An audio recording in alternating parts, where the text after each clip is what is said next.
जय श्री कृष्णा। श्रीमद् भागवत गीता के आज के इस वीडियो में आपका स्वागत है। आज आप सुनेंगे श्रीमद् भागवत गीता के भगवान श्री कृष्ण द्वारा दिए गए उपदेश में द्वितीय अध्याय। यहाँ आप द्वितीय अध्याय का संपूर्ण वर्णन श्रवण करेंगे जो भगवान कृष्ण के द्वारा महाराज अर्जुन को महाभारत युद्ध के समय दिया गया। हमारे पिछले वीडियो में आपने सुना था कि द्वितीय अध्याय का महात्म्य क्या है। महात्म्य और गीता के अध्याय में अंतर है। महात्म्य जो है वो उसके महत्व को बताता है, उसकी महिमा को बताता है और उसके उपयोग को बताता है। और जो द्वितीय अध्याय आप यहाँ श्रवण करेंगे वो भगवान कृष्ण के द्वारा बताई गई शिक्षाओं को बताता है, सीख को बताता है कि भगवान श्री कृष्ण ने द्वितीय अध्याय के रूप में श्रीमद् भागवत गीता में क्या कहा है, क्या उनका इशारा है, क्या उन्होंने अर्जुन को शिक्षा दी है। यही मूलतः अंतर है श्रीमद् भागवत गीता के दूसरे अध्याय के महात्म्य और द्वितीय अध्याय में। तो आइए द्वितीय अध्याय आरंभ करते हैं। परमेश्वर वासुदेव के चरणों का ध्यान करते हैं। आपसे निवेदन है कि यह श्रीमद् भागवत गीता के द्वितीय अध्याय का वीडियो है तो कृपया इसे एक बार लाइक अवश्य कर दीजिएगा। परमेश्वर कृष्ण की कृपा प्राप्त करने के लिए कमेंट बॉक्स में अवश्य लिखिएगा जय श्री कृष्ण या ओम नमो भगवते वासुदेवाय। आप देख रहे हैं देवभूमि ज्योतिष संस्थान का प्रतिष्ठित यूट्यूब चैनल देवभूमि धार्मिक। हम यहाँ पर सभी व्रत और त्योहारों की सही शास्त्रीय जानकारी प्रदान करते हैं। ज्योतिष शास्त्र और पंचांग के आधार पर आपको बताते हैं कौन सी तिथि कब है, व्रत आदि कब करना है, कैसे करना है, क्या विधि है, क्या नियम है।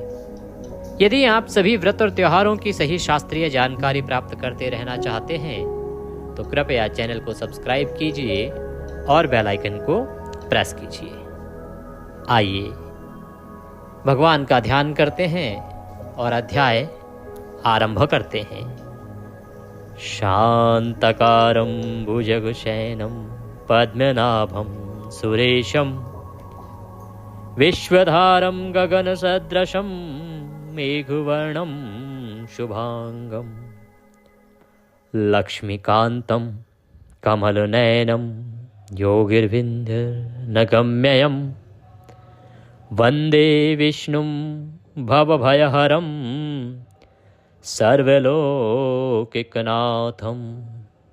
बोले विष्णु भगवान की जय। आप सभी दर्शकों को, आप सभी श्रोतागण को मेरा नमस्कार। आइए भगवान कृष्ण के द्वारा दिए गए गीता के उपदेश के तहत दूसरे अध्याय को आरंभ करते हैं। संजय उवाचः। संजय कहते हैं महाराज धृतराष्ट्र से कि तम तथा कृपयाविष्टम सुपूर्णाकुले लक्षणं विषीदन्तमिदं वाक्यमुवाच मधुसूदनः। संजय बोले, उस प्रकार करुणा से व्याप्त और आंसुओं से पूर्ण तथा व्याकुल नेत्रों वाले शोक युक्त उस अर्जुन के प्रति भगवान मधुसूदन ने ये वचन कहा। ये वृतांत है कि पिछले अध्याय में जब महाराज अर्जुन दोनों सेनाओं के बीच में जाके खड़े हुए, उन्होंने विपक्षी दल की ओर देखा तो उन्हें क्या दिखाई दिया? उनके तात जो उन्हें गोद में खिलाया करते थे, उनके मामा जिन्होंने उन्हें पाल पोष के बड़ा किया, उनके गुरुजन जिन्होंने उन्हें शिक्षा दीक्षा दी और उनके बंधु बांधव जो उनके साथ खेला करते थे। तो उनके मन में विचार आया कि इन सभी मेरे परिवार वालों को मार के यदि मुझे ये राज्य मिल भी गया तो इस राज्य में सुख क्या है जब मेरा परिवार ही नहीं रहेगा। और मुझे ये राज्य अगर मिल भी जाता है, मैं जीत जाता हूं युद्ध को, तो उसका लाभ क्या है? क्या मुझे केवल एक राज्य के लिए अपने गुरु की, अपने दादा की, परदादा की, भाइयों की, मामा की, बच्चों की, भतीजों की, भांजों की सबकी बलि दे देनी चाहिए क्या? इस माया के फेर में अर्जुन पड़ गए और उन्होंने गांडीव रख दिया। केशव से वह यही कहने लगे कि इन सबको मार के यदि राज्य मिला भी तो केशव क्या मिला? ये तो पाप है ना, अपने जनों को मारना। तो भगवान श्री कृष्ण ने जब इस प्रकार से अर्जुन को उदास देखा, व्यथित देखा, व्याकुल देखा, तो आगे भगवान मधुसूदन अब क्या कहते हैं। श्री भगवान उवाच कुतस्वा कश्मलमिदं विस्मे समुपस्थितम। श्री भगवान कहने लगे, हे अर्जुन, तुझे इस असमय में यह मोह किस हेतु प्राप्त हुआ है? क्योंकि ना तो ये श्रेष्ठ पुरुषों द्वारा आचरित है, ना स्वर्ग को देने वाला है, और ना ही कीर्ति को करने वाला ही है। भगवान कहते हैं कि अर्जुन, तुम्हें हुआ क्या है? तुम्हारे अंदर ये मोह कहां से आ गया? क्योंकि तुम युद्ध के मैदान में खड़े हो और युद्ध क्षेत्र में इस प्रकार का व्यवहार ना तो उत्तम पुरुषों को शोभा देता है, ना योद्धा को शोभा देता है, और ऐसा आचरण करने वाले को स्वर्ग की प्राप्ति नहीं होती, उसकी सद्गति नहीं होती, और उसकी कीर्ति तो निश्चित रूप से कलंकित हो जाती है। अर्जुन, फिर तुम्हें ये मोह क्यों हो रहा है? इसलिए हे अर्जुन, नपुंसकता को मत प्राप्त हो, तुझमें यह उचित नहीं जान पड़ती। हे परंतप, हृदय की तुच्छ दुर्बलता को त्याग कर युद्ध के लिए खड़ा हो जा। भगवान श्री कृष्ण यहां अर्जुन को अपने जो उसने धनुष को रख दिया है और युद्ध नहीं करना चाहता, उसके लिए ताड़ना दे रहे हैं कि तुम चाहते क्या हो? जो तुम कर रहे हो, जो तुम सोच रहे हो, वो कायरता है। ऐसा करने से तुम नपुंसक कहलाओगे, नपुंसकता को प्राप्त हो जाओगे। अर्जुन, ये तुम्हारे लिए उचित नहीं है। क्या तुमने अपने हृदय को तुच्छ दुर्बल बना दिया है? इस दुर्बलता को त्यागो, अपने हृदय को मजबूत करो और युद्ध के लिए खड़े हो जाओ। कथम भीष्महम शंखे द्रोणम च मधुसूदन। तो अर्जुन कहने लगे, भगवान श्री कृष्ण की ये बातें सुनकर अर्जुन कहते हैं कि हे मधुसूदन, मैं रणभूमि में किस प्रकार बाणों से भीष्म पितामह और द्रोणाचार्य के विरुद्ध लड़ूंगा? क्योंकि हे अरिसुदन, वे दोनों ही पूजनीय हैं। तो अर्जुन व्यथित है ये देख के कि दो उनके पूजनीय, एक गुरु एक परदादा। तो कहते हैं कि इन दादा और गुरु को कैसे मार सकता हूं, कैसे मैं उन पर शस्त्र उठा सकता हूं, कैसे उनसे लड़ूंगा? इन दोनों की तो सदा ही पूजा की है मैंने। गुरु हनत्वा ही महानुभावा। इसलिए इन महानुभाव गुरुजनों को ना मारकर मैं इस लोक में भिक्षा का अन्न भी खाना कल्याणकारक समझता हूं। अर्जुन कहते हैं कि अपने गुरुजनों को मार के अगर कुछ मिले तो उसका क्या लाभ अर्जुन? मैं इनको ना मार के यदि मुझे भिक्षा मांग के भी जीवन जीना पड़े तो वह भिक्षा मांग के भी मैं अपना जीवन कल्याणकारी मानता हूं। मुझे लगता है कि यदि गुरुजनों को ना मार के मुझे भिक्षा मांग के भी अपना गुजर बसर करनी पड़े तो वह भी मेरे लिए हितकर है, कल्याणकर है, बजाय इसके कि मैं इनको मार के राज्य प्राप्त करूं। क्यों? क्योंकि गुरुजनों को मारकर भी इस लोक में रुधिर से सने हुए अर्थ और कामरूप भोगों को ही तो भोगूंगा। कहते हैं कि हे वासुदेव, यदि मैंने इन दोनों को मार दिया तो इनके खून से मेरे हाथ रंग जाएंगे। उसके बाद जिन भोगों को मैं भोगूंगा वो तो पाप जनित होंगे। हम यह भी नहीं जानते कि हमारे लिए युद्ध करना और ना करना इन दोनों में से कौन सा श्रेष्ठ है, अथवा यह भी नहीं जानते कि उन्हें हम जीतेंगे या हमको वे जीतेंगे। और ना जिनको मारकर हम जीना भी नहीं चाहते वे ही हमारे आत्मीय धृतराष्ट्र के पुत्र हमारे मुकाबले में खड़े हैं। अर्जुन बड़े ही उलझनों में पड़े हुए हैं। कहते हैं कि इस युद्ध में मुझे समझ ही नहीं आ रहा है कि हमें करना क्या चाहिए, हमारे हित में है क्या? युद्ध लड़ना हमारे हित में है या नहीं लड़ना हमारे हित में है? इन दोनों में से कौन सा कर्म करना श्रेष्ठ रहेगा, यह समझ ही नहीं आता। हम जीतेंगे तो हमारे लिए अच्छा होगा या हम हारेंगे तो हमारे लिए अच्छा होगा? तो इस प्रकार से अर्जुन जो है वो बीच में झूल रहे हैं, क्योंकि उनको लगता है कि अगर हम जीत भी गए तो सारे गुरुजनों को मारना पड़ेगा, दादा परदादा सबको मारना पड़ेगा, भाइयों को मारना पड़ेगा, तो ऐसी जीत का क्या लाभ? और युद्ध करेंगे तो या तो मरेंगे या तो मारेंगे, तो युद्ध करने का भी क्या लाभ? और युद्ध नहीं करेंगे तो हमें हमारा राज्य नहीं मिल रहा, और जो हमारा अपमान हुआ है उसका बदला कैसे होगा, उसका प्रतिशोध कैसे होगा? तो निर्णय नहीं कर पा रहे हैं अर्जुन की किस चीज में उनका भलाई है, क्या चीज उनको करनी चाहिए।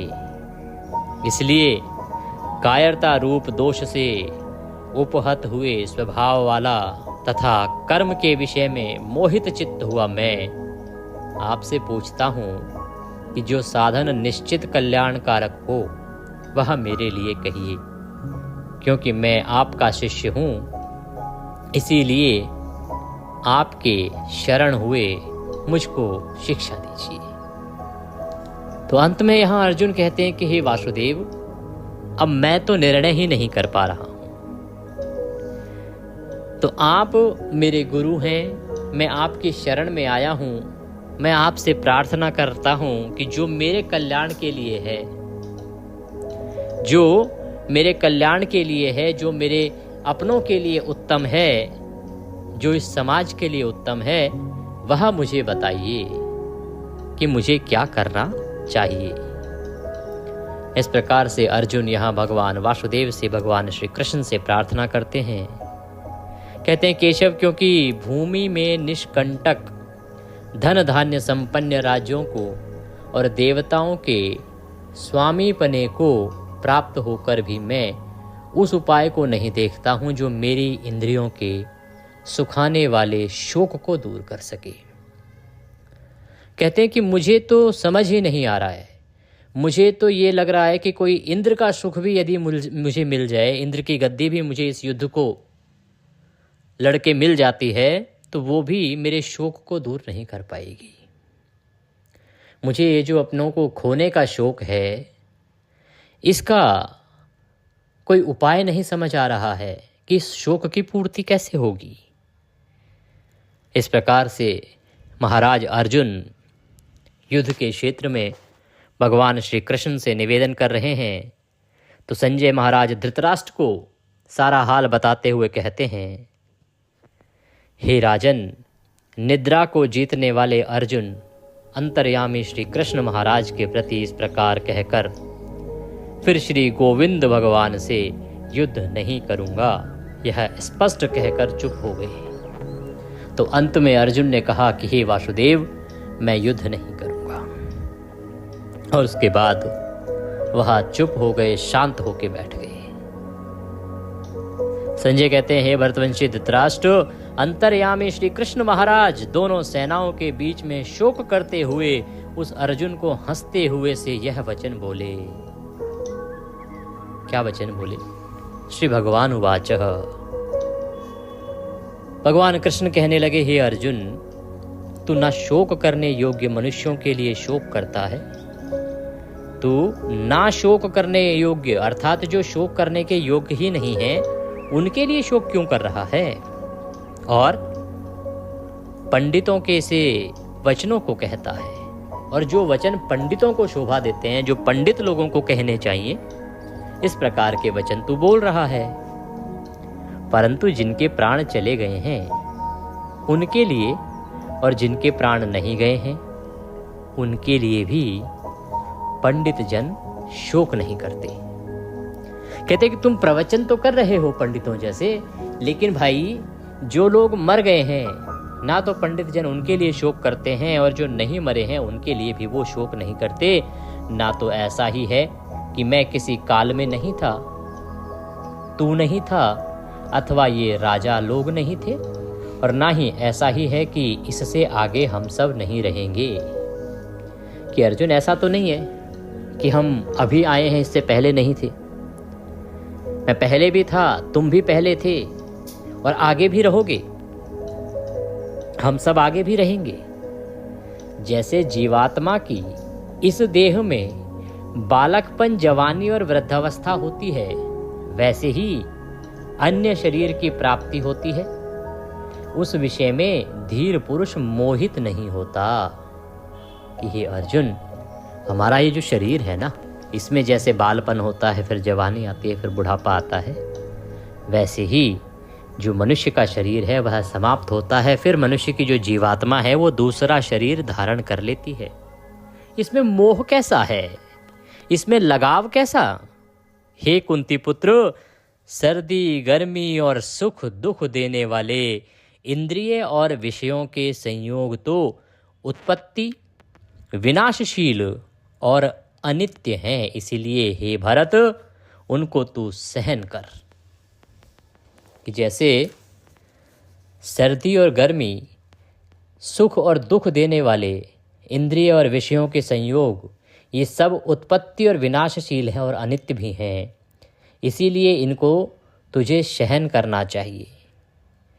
ये ऐसी चीज़ें नहीं हैं जिनके कारण निर्णय लिया जा सके या जिनके कारण अपने युद्ध के निर्णय को पीछे छोड़ा जा सके। कुछ चीज़ें सहन करने की होती हैं। जो चीज़ें पीड़ा दे रही हैं उनको सहन करो, ऐसा नहीं कि उसके कारण पीछे हट जाओ।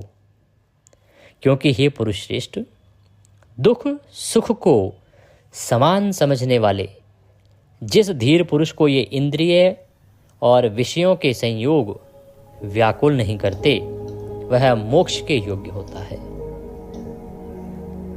कि जो जीवात्मा, जो पुरुष सुख और दुख को समान समझता है और जो इन इंद्रिय विषयों को जान के ना दुखी होता है ना प्रसन्न होता है, वही मोक्ष प्राप्त करता है। असत वस्तु की तो सत्ता नहीं है और सत्य का अभाव नहीं है। नास्तो विद्यते भावो ना भावो विद्यते सतः। कि जो असत वस्तु है उसकी तो सत्ता होती नहीं और सत्य का अभाव नहीं होता। इस प्रकार इन दोनों का ही तत्व ज्ञानी पुरुषों द्वारा देखा गया है। नाश रहित तो तू उसको जान जिससे यह संपूर्ण जगत दृश्य वर्ग व्याप्त है। हे अर्जुन, इस अविनाशी का विनाश करने में कोई भी समर्थ नहीं है। इस नाश रहित अप्रमेय नित्य स्वरूप जीवात्मा के ये सब शरीर नाशवान कहे गए हैं। इसीलिए हे भरतवंशी अर्जुन, तू युद्ध कर। भगवान कृष्ण कहते हैं कि ये जो जीवात्मा है ना, ये कभी मरती नहीं है और इसके जो शरीर है वो तो नाशवान है। तू नहीं मारेगा तो भी मर जाएंगे। इसीलिए अर्जुन, तुझे युद्ध करना चाहिए, क्योंकि ये जो जीवात्मा है ये अविनाशी है। इसका विनाश करने में कोई समर्थ ही नहीं है, अर्थात इसको कोई मार ही नहीं सकता, इसका कोई विनाश ही नहीं कर सकता। केवल इसके शरीर का विनाश होता है और शरीर का विनाश तो आज नहीं तो कल होना ही है। तू नहीं, तेरे कारण नहीं तो किसी और के कारण होगा। और जब इसका विनाश होना ही है तो फिर तू तो अपने अधिकारों का पालन कर, अपने कर्तव्यों का पालन कर। जो इस आत्मा को मारने वाला समझता है तथा जो इसको मरा मानता है, वे दोनों ही नहीं जानते, क्योंकि यह आत्मा वास्तव में ना तो किसी को मारता है और ना किसी के द्वारा मारा जाता है। यह एनम वेत्ति हंतारम यंचेनम मन्यते हतम उभौ तो न विजानीतो नायम हंति न हन्यते।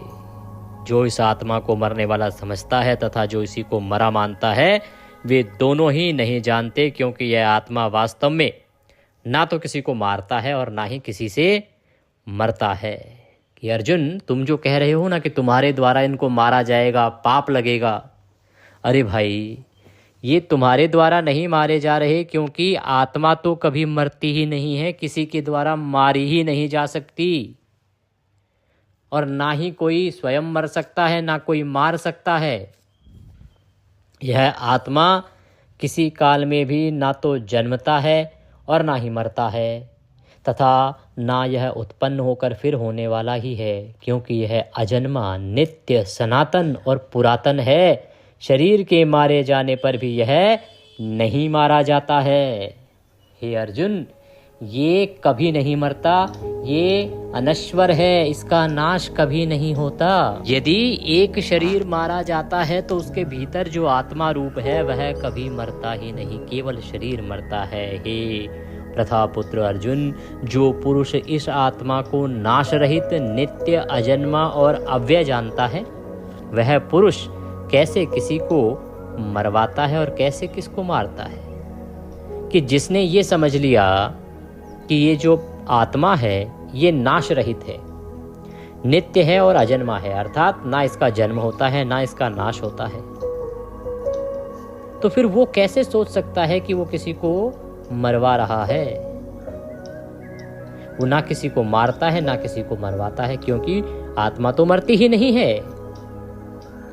जैसे मनुष्य पुराने वस्त्रों को त्याग कर दूसरे नए वस्त्रों को ग्रहण करता है, वाशांसि जीर्णानि यथा विहाय नवानि गृहाति नरोपराणि, वैसे ही जीवात्मा पुराने शरीरों को त्याग कर दूसरे नए शरीरों को प्राप्त होता है। इस आत्मा को शस्त्र नहीं काट सकते। नयनम न छिद्यन्ति शस्त्राणि नैनम न दहति पावक। ना तो इस आत्मा को शस्त्र काट सकते हैं और इसको पावक अर्थात अग्नि जला नहीं सकती, ना ही इसको अग्नि जला सकती है। इसको जल नहीं गला सकता है और वायु नहीं सुखा सकता है। भगवान कहते हैं क्योंकि यह आत्मा अच्छेद्य है, इसके अंदर छेद नहीं किया जा सकता। यह आत्मा अदाह है, इसको जलाया नहीं जा सकता। अक्लेद्य है अर्थात इसको गलाया नहीं जा सकता, और निसंदेह अशोष्य है क्योंकि इसको सुखाया नहीं जा सकता। तथा यह आत्मा नित्य, सर्वव्यापी, अचल, स्थिर रहने वाला और सनातन है। यह आत्मा अव्यक्त है, यह आत्मा अचिंत्य है और यह आत्मा विकार रहित कहा जाता है। इससे हे अर्जुन, इस आत्मा को उपयुक्त प्रकार से जानकर तू शोक करने योग्य नहीं है, अर्थात तुझे शोक करना उचित नहीं है। कि हे अर्जुन, अब जब तूने जान ही लिया है कि ये आत्मा किस प्रकार से अजर है, अमर है, किसी के द्वारा मारी जा नहीं सकती, सारा ज्ञान लेने के बाद भी अब तू शोक करे ये उचित नहीं है। तुझे शोक नहीं करना चाहिए। किंतु यदि तू इस आत्मा को सदा जन्मने वाला तथा सदा मरने वाला मानता हो तो भी हे महाबाहो, तो इस प्रकार से शोक करने योग्य नहीं है। कि एक पल के लिए मान लो तुम ये सोच लो कि ये आत्मा जीवन लेती है, अर्थात जन्म भी लेती है और मृत्यु को भी प्राप्त होती है, तो भी तुम्हें इस प्रकार से शोक नहीं करना चाहिए, क्योंकि इस मान्यता के अनुसार जन्मे हुए की मृत्यु निश्चित है और मरे हुए का जन्म निश्चित है। इससे भी इस बिना उपाय वाले विषयों में तू शोक करने योग्य नहीं है। कि हे अर्जुन, मान लो अगर तुम ये भी मानो कि इस आत्मा का जन्म होता है और ये मृत्यु को प्राप्त होती है, तो भी तुम्हें शोक क्यों? क्योंकि हे अर्जुन, जिसका जन्म हुआ है उसकी मृत्यु तो निश्चित है, उसे तो मरना ही है, और जो मर गया है उसके लिए नया जन्म भी निश्चित है। तो फिर तुम्हें शोक क्यों? क्योंकि तुम नहीं मार रहे उसको, उसको तो मरना ही है, तुम्हारे द्वारा नहीं, किसी और के द्वारा मरेगा। हे अर्जुन, संपूर्ण प्राणी जन्म से पहले अप्रकट थे और मरने के बाद भी अप्रकट हो जाने वाले हैं, केवल बीच में ही प्रकट हैं। फिर ऐसी स्थिति में क्या शोक करना?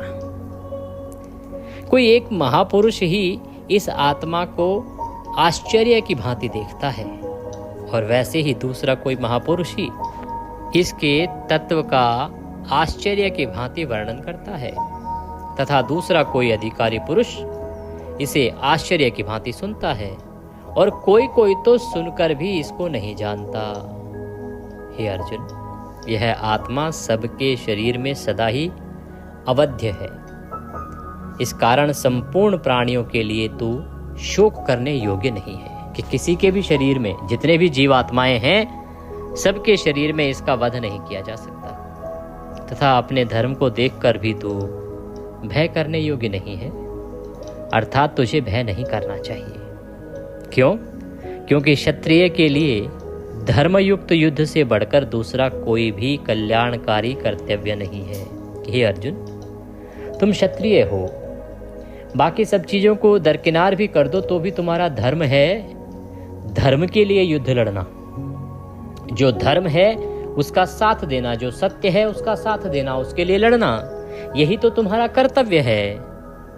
हे पार्थ, अपने आप प्राप्त हुए और खुले हुए स्वर्ग के द्वार रूप इस प्रकार के युद्ध को भाग्यवान क्षत्रिय लोग ही पाते हैं। अर्जुन, जो बड़े ही किस्मत वाले क्षत्रिय होते हैं ना, उनको ये अवसर मिलता है कि उन्हें स्वर्ग का द्वार खुला मिले, क्योंकि जो क्षत्रिय है और भाग्यवान है वह ऐसे युद्ध में अवसर पाता है। जीतेगा तो स्वर्ग जाएगा, हारेगा तो स्वर्ग जाएगा।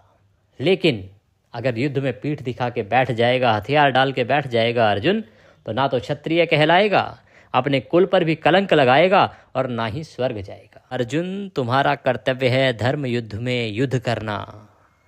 ये पार्थ, अपने आप प्राप्त हुए और खुले हुए स्वर्ग के द्वार को ना ठुकराओ, क्योंकि अर्जुन, यदि तू इस धर्म युद्ध को नहीं करेगा तो स्वधर्म और कीर्ति को खोकर पाप को प्राप्त होगा, कि तेरी जो कीर्ति है दूर दूर तक वह नष्ट हो जाएगी, धर्म नष्ट हो जाएगा, तथा सब लोग तेरी बहुत काल तक रहने वाली अपकीर्ति का भी कथन करेंगे।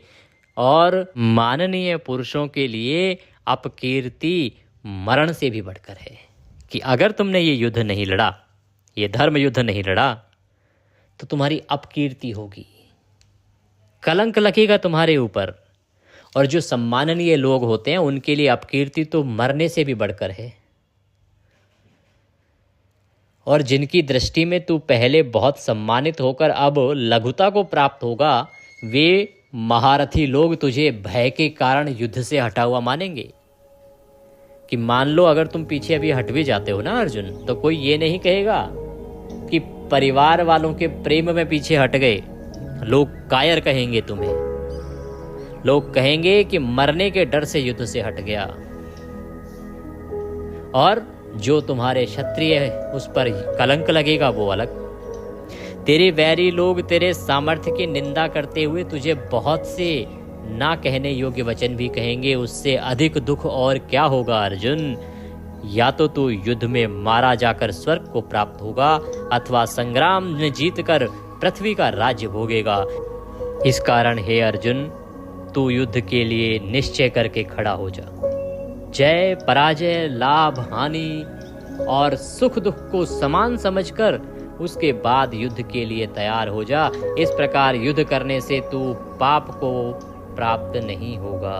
हे अर्जुन, यह बुद्धि तेरे लिए ज्ञान योग के विषय में कही गई, और अब तू इसको कर्म योग के विषय में सुन। जिस बुद्धि से युक्त हुआ तू कर्मों के बंधनों को भली भांति त्याग देगा, अर्थात सर्वथा नष्ट कर डालेगा। हे अर्जुन, अभी तक जो तुझे बताया वो ज्ञान की बातें थी कि ज्ञान योग जो है वो क्या कहता है।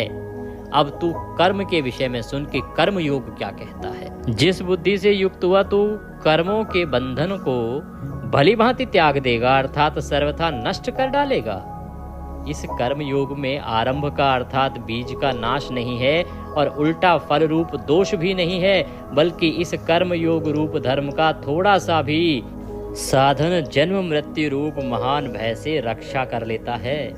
हे अर्जुन, इस कर्म योग में निश्चयात्मिका बुद्धि एक ही होती है, किंतु अस्थिर विचार वाले विवेकहीन सकाम मनुष्यों की बुद्धियां निश्चय ही बहुत भेदों वाली और अनंत होती हैं। हे अर्जुन, जो भोगों में तन्मय हो रहे हैं, जो कर्म फल के प्रशंसक वेद वाक्यों में ही प्रीति रखते हैं, जिनकी बुद्धि में स्वर्ग ही परम प्राप्य वस्तु है और जो स्वर्ग से बढ़कर दूसरी कोई वस्तु ही नहीं है,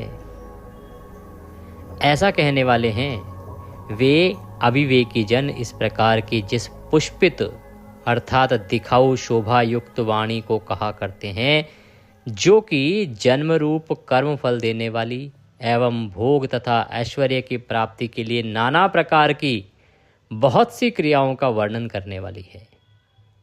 उस वाणी द्वारा जिनका चित्त हर लिया गया है, जो भोग और ऐश्वर्य में अत्यंत आसक्त हैं, उन पुरुषों की परमात्मा में निश्चयात्मिका बुद्धि नहीं होती।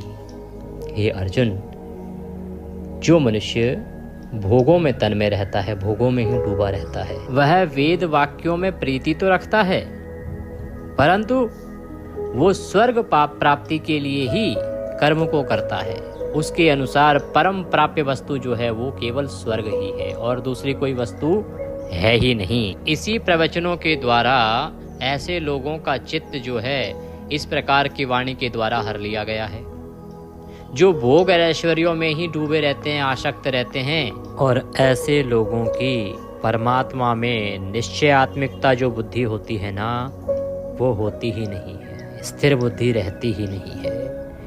हे अर्जुन, वेद उपयुक्त प्रकार से तीनों गुणों के कार्य रूप समस्त भोगों एवं उनके साधनों का प्रतिपादन करने वाले हैं। इसलिए तो उन भोगों एवं उनके साधनों में आसक्तहीन, हर्ष शोक आदि द्वंद्व से रहित, नित्य वस्तु परमात्मा में स्थित, योग क्षेम को ना चाहने वाला और स्वाधीन अंतः कारण वाला हो। सब ओर से परिपूर्ण जलाशय के प्राप्त हो जाने पर छोटे जलाशय में मनुष्य का जितना प्रयोजन रहता है, ब्रह्म को तत्व से जानने वाले ब्राह्मण का समस्त वेदों में उतना ही प्रयोजन रह जाता है। भगवान वासुदेव यह समझाने का प्रयास करते हैं, जैसे कि जो सब ओर से परिपूर्ण जलाशय को प्राप्त हो जाता है, अर्थात जो सब ओर से परिपूर्ण जलाशय को प्राप्त कर लेता है, जिसके पास सब कुछ परिपूर्ण हो जाता है, वो छोटे जलाशय को ज़्यादा तवज्जो नहीं देता, उसके लिए उससे अधिक प्रयोजन नहीं रह जाता, काम नहीं रह जाता। उसी प्रकार से ब्रह्म को जो तत्व से जान लेता है, उसके लिए वेदों का कोई प्रयोजन नहीं रह जाता, क्योंकि जिसने ब्रह्म को ही जान लिया उसके लिए वेदों से क्या लेना देना। तेरा कर्म करने में ही अधिकार है, उसके फल में कभी नहीं। इसलिए हे अर्जुन, तू कर्मों के फल के विषय में मत सोच, तथा तेरे कर्म ना करने में भी आसक्ति ना हो। अर्थात ऐसा भी नहीं कि तू कर्म ही ना करे, कर्म कर, पर फल की चिंता कदापि ना कर। हे धनंजय, तू आसक्ति को त्याग कर तथा सिद्धि और असिद्धि में समान बुद्धि वाला होकर योग में स्थित हुआ कर्तव्य कर्मों को कर। समत्व ही योग कहलाता है। इस समत्व रूप बुद्धि योग से सकाम कर्म अत्यंत ही निम्न श्रेणी के हैं। इसलिए हे धनंजय, तू समबुद्धि में ही रक्षा का उपाय ढूंढ, अर्थात बुद्धि योग का ही आश्रय ग्रहण कर, क्योंकि फल के हेतु बनने वाले अत्यंत दीन हैं। कहते हैं कि हे अर्जुन, सकाम कर्म जो है ना, वो करने की चेष्टा मत कर, क्योंकि सकाम कर्म तो निम्न श्रेणी का है। सकाम से अभिप्राय है जो किसी उद्देश्य की पूर्ति के लिए किया जा रहा है, जो अपनी कामना की पूर्ति के लिए किया जा रहा है। तू समबुद्धि में ही रक्षा का उपाय ढूंढ, अर्थात बुद्धि योग का ही आश्रय ग्रहण कर, क्योंकि जो फल की कामना करने के लिए या फल की कामना की पूर्ति के लिए या फल प्राप्ति को सोच के कर्म करते हैं, वो अत्यंत दीन होते हैं। तो फल के विषय में सोच के कर्म मत कर, अपना धर्म समझ के, अपना दायित्व समझ के कर्म को कर।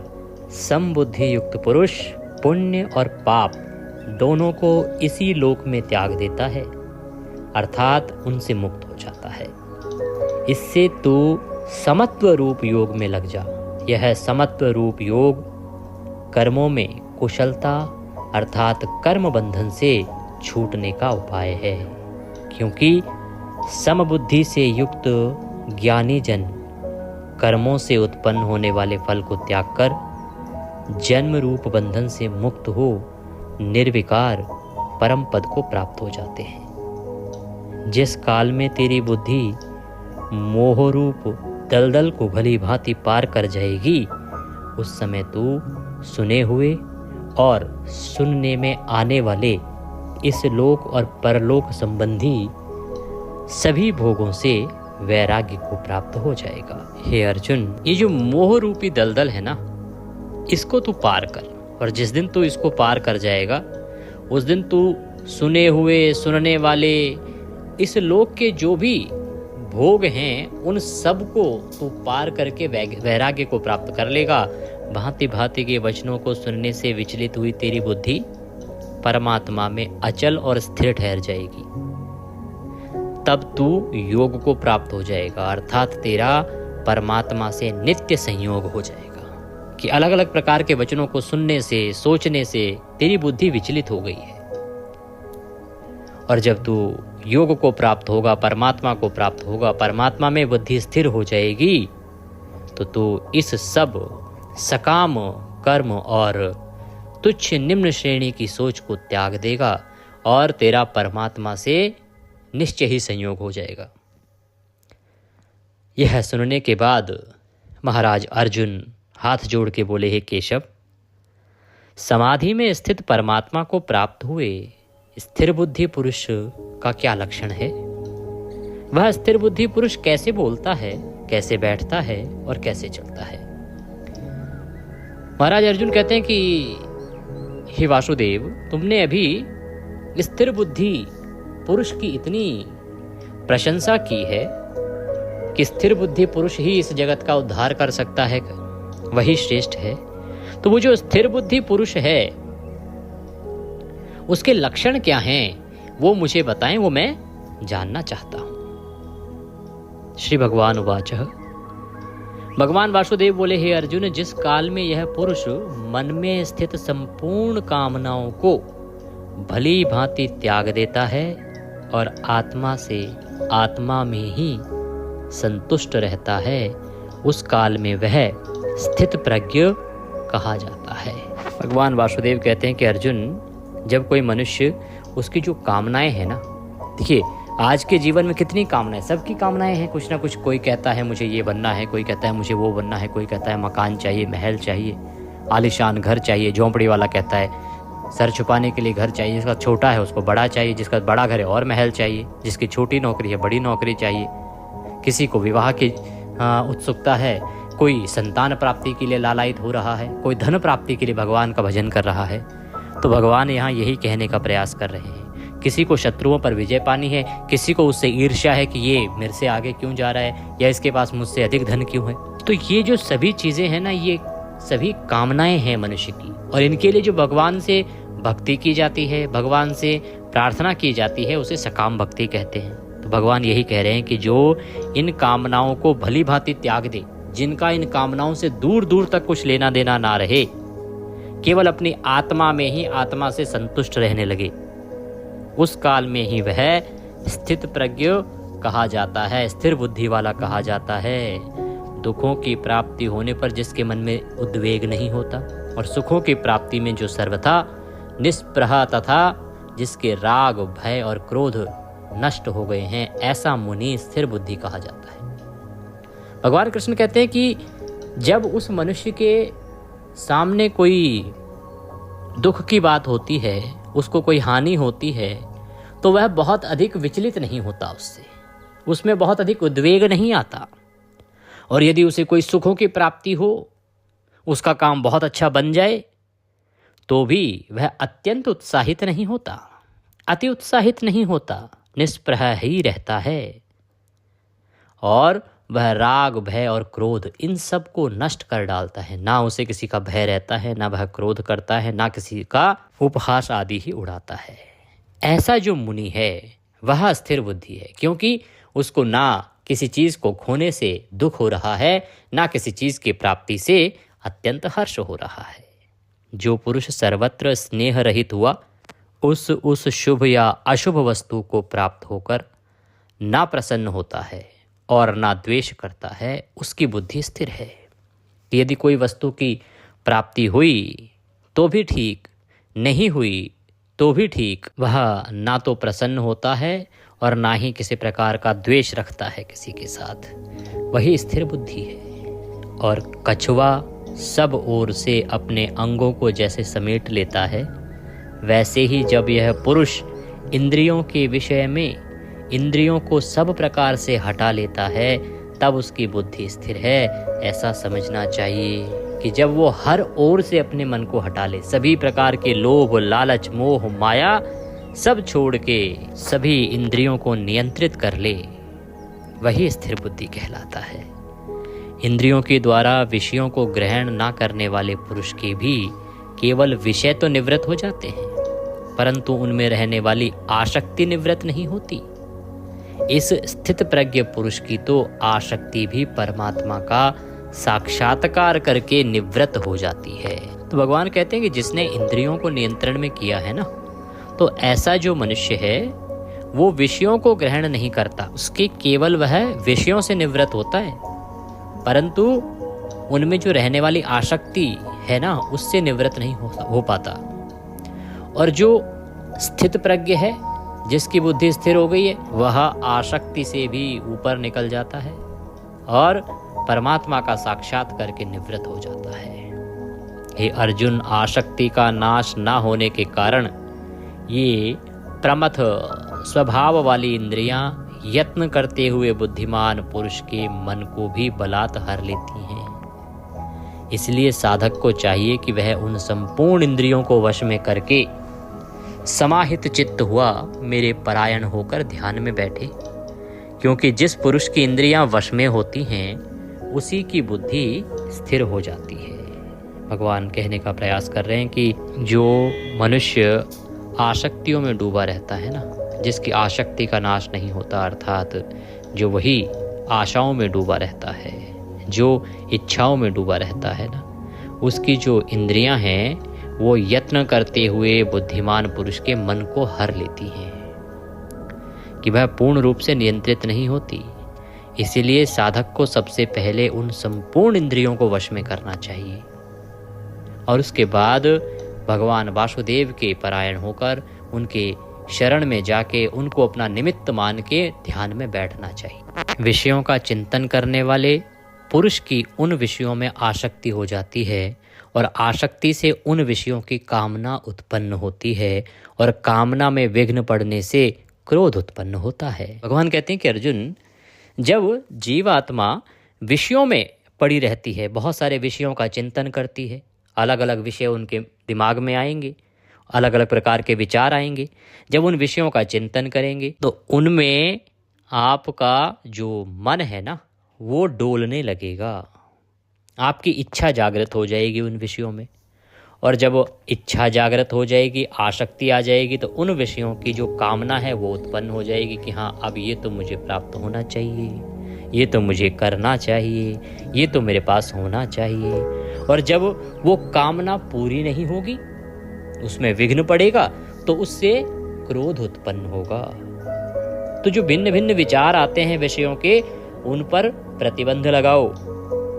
इंद्रियों को नियंत्रण करोगे तो विचार नहीं आएंगे। जब विषयों का चिंतन करने लगोगे, विचार करने लगोगे, तो उनकी आसक्ति इच्छा जागृत होगी, इच्छा जागृत होगी तो उनको पाने की कामना उत्पन्न होगी, और जब वो मनोकामना पूर्ण नहीं होगी तो आपको क्रोध आएगा। और क्रोध से अत्यंत मूढ़ भाव उत्पन्न हो जाता है कि जब मनुष्य क्रोधित हो जाता है ना, मनुष्य को क्रोध आता है, तो वह एकदम बेवकूफ, बावला, मूढ़ बुद्धि हो जाता है।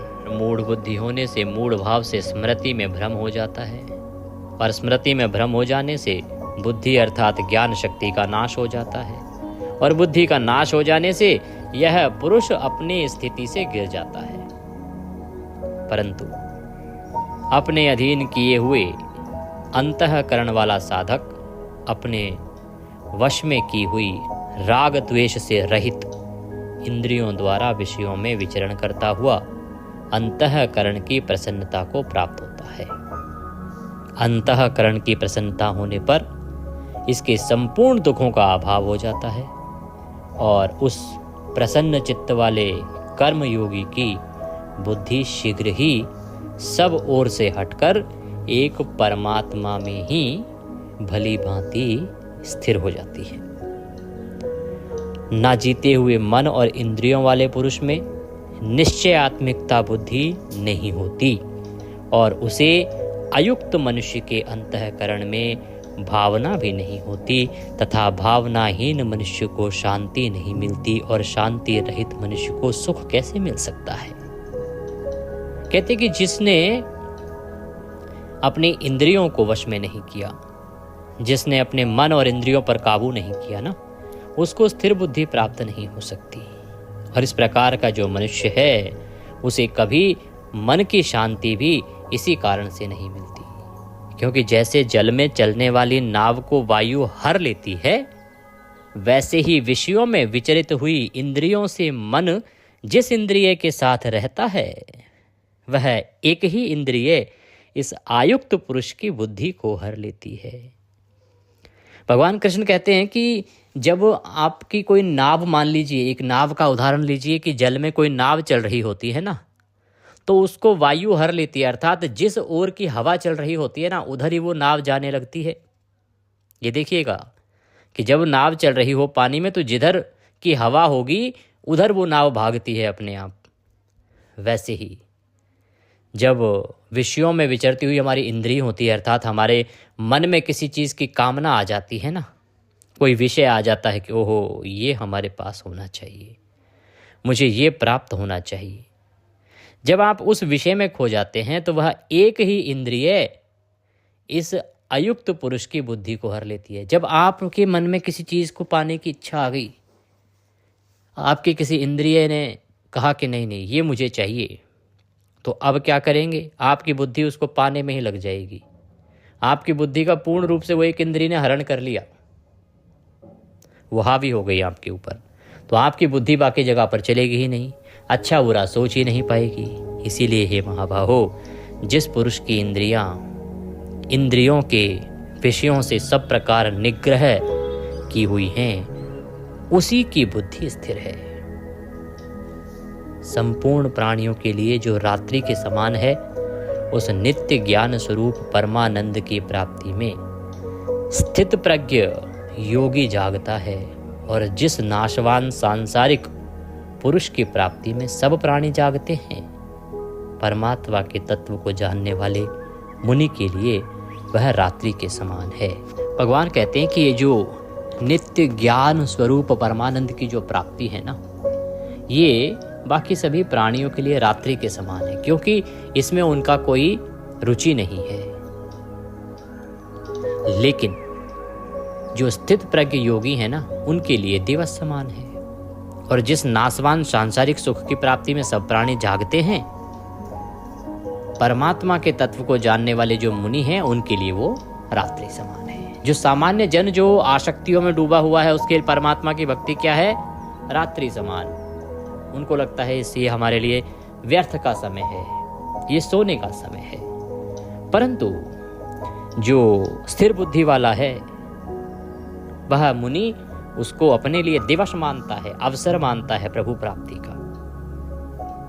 परंतु जो लोग इंद्रियों के वश में हैं, तत्व को प्राप्त करना चाहते हैं, उनके लिए जो दिन है वो मुनि के लिए रात्रि है, क्योंकि मुनि का कामनाओं में कोई विशेष रुचि नहीं है। तो जो कामनाओं में डूबा है, उसके लिए जो दिन है वो स्थिर बुद्धि वालों के लिए रात्रि समान है, और जो स्थिर बुद्धि वालों के लिए दिन समान है, वो कामनाओं में डूबे हुए मनुष्य के लिए रात्रि समान प्रतीत होता है। जैसे नाना नदियों के जल सब ओर से परिपूर्ण अचल प्रतिष्ठा वाले समुद्र में उसको विचलित ना करते हुए ही समा जाते हैं। अनेक प्रकार की जो नदियां हैं, बहती हुई आती हैं हर ओर से और समुद्र में समाहित हो जाती हैं, परंतु उससे समुद्र का जल जो है विचलित नहीं होता, कदापि उस पर कोई फर्क ही नहीं पड़ता। वैसे ही सब ओर जिस स्थित प्रज्ञ पुरुष में किसी प्रकार का विकार उत्पन्न किए बिना ही समा जाते हैं, वही पुरुष परम शांति को प्राप्त होता है, भोगों को चाहने वाला नहीं। तो जैसे समुद्र के जल में चारों ओर से नदियां आती हैं, मिलती हैं, उस जल पर कोई प्रभाव नहीं पड़ता, वैसे ही सभी भोग स्थित प्रज्ञ पुरुष के किसी प्रकार का विकार उत्पन्न नहीं करते और उसके भीतर समा जाते हैं, वही पुरुष परम शांति को प्राप्त होता है, भोगों को चाहने वाला नहीं। जो पुरुष संपूर्ण कामनाओं को त्याग कर ममता रहित, अहंकार रहित और स्पृहा रहित हुआ विचरता है, वही शांति को प्राप्त होता है, अर्थात वह शांति को प्राप्त है। हे अर्जुन, यह ब्रह्म को प्राप्त हुए पुरुष की स्थिति है। इसको प्राप्त होकर योगी कभी मोहित नहीं होता और अंत काल में भी इस ब्राह्मी स्थिति में स्थित होकर ब्रह्मानंद को प्राप्त हो जाता है। कि जो मनुष्य इन सभी कामनाओं से दूर होता है, आसक्तियों से दूर होता है और अपनी इंद्रियों को नियंत्रण में कर लेता है, जो कामनाओं का त्याग कर देता है, जो ममता से रहित हो जाता है और जिसके भीतर कोई अहंकार नहीं रह जाता, छुआछूत का भाव नहीं रह जाता, वही शांति को प्राप्त करता है और वही ब्रह्मानंद को भी प्राप्त करता है। उनका इस अध्याय के माध्यम से एक ही संदेश है कि मनुष्य को अहंकार का त्याग करना है, मनुष्य को कामनाओं का त्याग करना है, मनुष्य को अपने इंद्रियों को वश में करना है और क्रोध का कारण नहीं होने देना है। बोले कृष्ण भगवान की जय। ओम तत्सदिति श्रीमद्भागवत गीता उपनिषदसु ब्रह्म विद्यायाम योग शास्त्रे कृष्ण अर्जुन संवादे सांख्य योगो नाम द्वितीयो अध्याय संपूर्ण। इसी के साथ यह है दूसरा अध्याय जो भगवान श्री कृष्ण के द्वारा उपदेश दिया गया श्रीमद् भागवत गीता में, वह पूर्ण होता है। कल हम तीसरा अध्याय सुनेंगे, तीसरे अध्याय का महात्म्य सुनेंगे। दूसरे अध्याय का महात्म्य हम पहले ही आपके लिए अपलोड कर चुके हैं, तो उसको अवश्य श्रवण कीजिएगा, लाभ लीजिएगा। इसका श्रवण करना अत्यंत कल्याणकारी है। कहते हैं कि गीता का एक अध्याय भी अगर आपने सुन लिया तो आपके अनेकों पापों का नाश हो जाता है। पाठ के निमित्त यदि आप दक्षिणा आदि कुछ भी अर्पित करना चाहते हैं, भेजना चाहते हैं, तो स्क्रीन पर नंबर आ रहा है 900 से, इस पर भेज सकते हैं। साथ में QR कोड भी आ रहा होगा, उसको स्कैन करके सीधे हमारे बैंक खाते में भी भेज सकते हैं। कुछ और पूछना चाहें, कहना चाहें, कमेंट बॉक्स में लिख के पूछ लीजिएगा या व्हाट्सएप के माध्यम से भी जुड़ सकते हैं। आप जिस भी किसी देश से हों, जहाँ भी आप रहते हों, आपके देश के हिसाब से भी हम सभी जानकारियाँ प्रस्तुत करते हैं, तो अपने प्रश्न आप जो भी हों वह पूछ सकते हैं। भगवान नारायण सब पर कृपा करें और ध्यान दीजिएगा, सबसे उत्तम महात्म्य मार्गशीर्ष मास महात्म्य चैनल पर अपलोड किया जा चुका है, उसका श्रवण कीजिए, लाभ लीजिए और प्रतिदिन अवश्य सुनिए श्री विष्णु पुराण। हरे कृष्ण।